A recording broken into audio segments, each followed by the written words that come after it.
So last year I reviewed the 2022 ASUS Zephyrus G14, and it was a great 14-inch laptop, but its biggest problem was that it got too hot. And a lot of people out there had to kind of like tune down the performance on it in order to keep the CPU at bay. This was more specific to the high-end model, but if you bought one of the more mid-range versions of the laptop, it was a different story. But this year, things are different because we're no longer using an AMD GPU. It's now paired with an NVIDIA GPU again, and they actually squished a 4090 inside of here. Now listen, this is not going to be as powerful as a 4090 that's inside of an ASUS Scar 17. Like, that thing is running at 175 watts. This guy is topping out at 125 with dynamic boost. It's still going to be a good performer. It's still going to perform better than a 4070, but don't expect true 4090 speeds that you'd find on a bigger and chunkier laptop. Now, there is one issue with this laptop, which I'll get to shortly, but I feel like it's a problem that ASUS could fix, because if you're trying to push this thing to its full limits, you may run into a few little issues. Now, you really can't tell the difference compared to the 2022 model because it's literally the exact same chassis. Like, there's no difference. The only difference is that on the previous unit I reviewed, it had a matrix LED lid, and this one doesn't. And if you don't have to pay for it, I suggest you don't. I think it looks great without it. It's still 3.7-ish pounds. If you include the 240 watt charging brick, you're adding an extra 1.6 pounds. It still has the same port lineup with all the ports towards the front. Not so great if you're a lefty like me, but fine if you're right-handed. You have your power connector, HDMI 2.1. You have a Type-C port. This is USB 4.0, but it also allows you to directly connect to the dedicated GPU. You have a combo audio jack, and then on the other side, you have two USB-A ports, another Type-C port, and of course, your micro SD card slot. Now, this is, fairly premium feeling laptop. You can obviously still open it up with one hand. The ergo hinge lifts up the keyboard for better heat dissipation. But the one thing that I noticed right away, besides the extra stickers, is the keyboard. On the previous unit I had, the keyboard had a green cast to it. It didn't look good. It just looked very, very off. I don't know if you guys can see this on camera, but there's a green cast on the previous model, which didn't really line up with the deck of the keyboard. Now this guy, the new one, the white is a lot more creamy. It's still not the exact same white as the deck, but it looks much better than the previous version. The touchpad is still nice and massive. It's directly in the center. You have 3 stickers instead of 2. NVIDIA has 2 of them. They obviously paid more to get on here. They wanted to flex as hard as they could. But one of the stars of the show is this display. Like, you can now get a mini LED display on an ASUS G14. Now, there's a bit of a difference here, okay?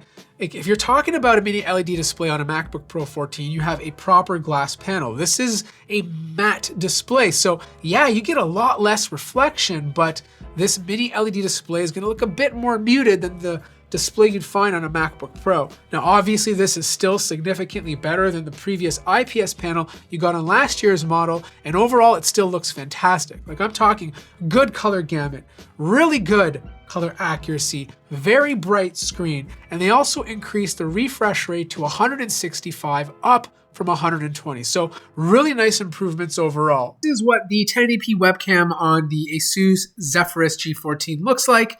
You guys let me know how it looks and let me know how it sounds. Now, it still comes with 4 speakers, 2 on top, 2 on the bottom. They sound really, really good.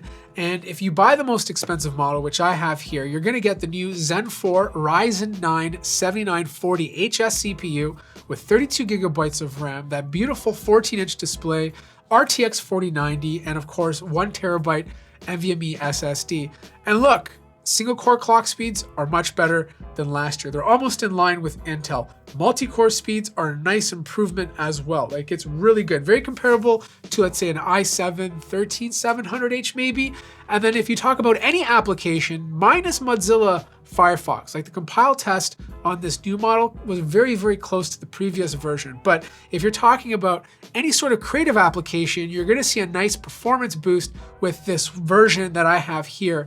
In fact, regardless of whether it's Photoshop or Premiere Pro, or if you're using After Effects, the performance boost is up across the board. Now, when it comes to gaming, regardless of whether you're gaming at 1920 by 1200 or 2560 by 1600, the performance difference compared to last year's top-end GPU option is really noticeable. In some cases, it's almost double the performance. The RTX 4090 in here, even though it's not a true 4090, does a good job. In fact, it's definitely faster than a 4070, maybe like a 4080, but nowhere near a proper 4090.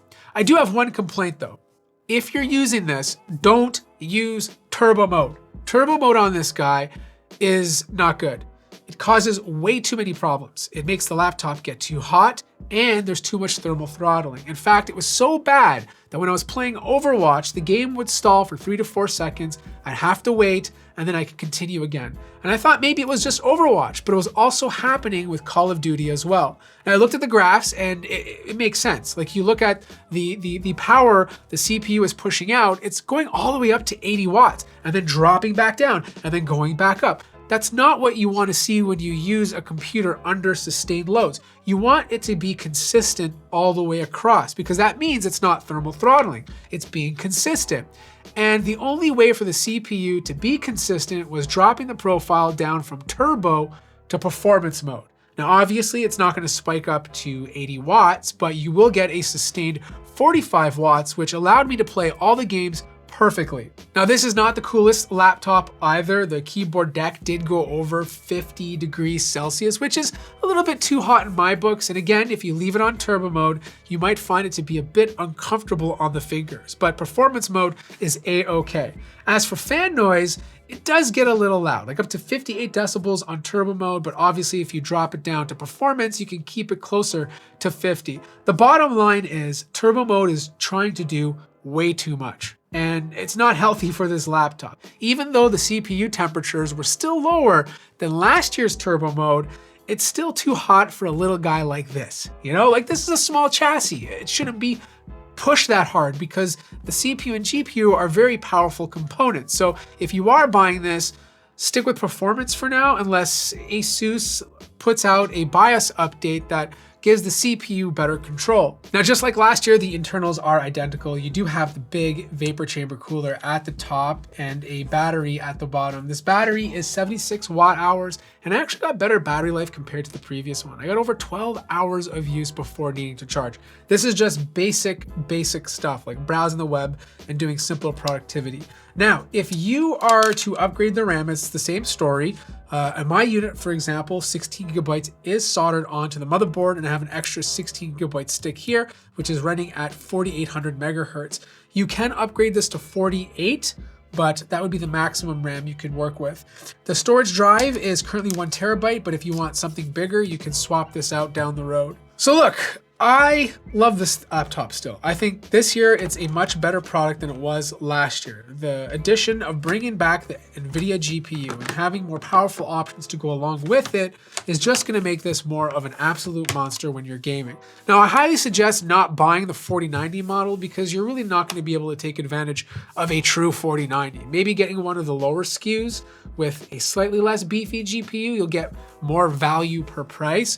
And the one thing that I don't like about this is obviously turbo mode, but I feel like that's something ASUS could easily fix with a BIOS update, really power limit the CPU from jumping so high all the time, because as you saw in this video, it does cause problems. Now, I'll be placing a link in the description down below if you want to check it out. Of course, if you have any questions, let me know as well. Like the video if you liked it, subscribe if you haven't already, and I'll see you guys in the next one.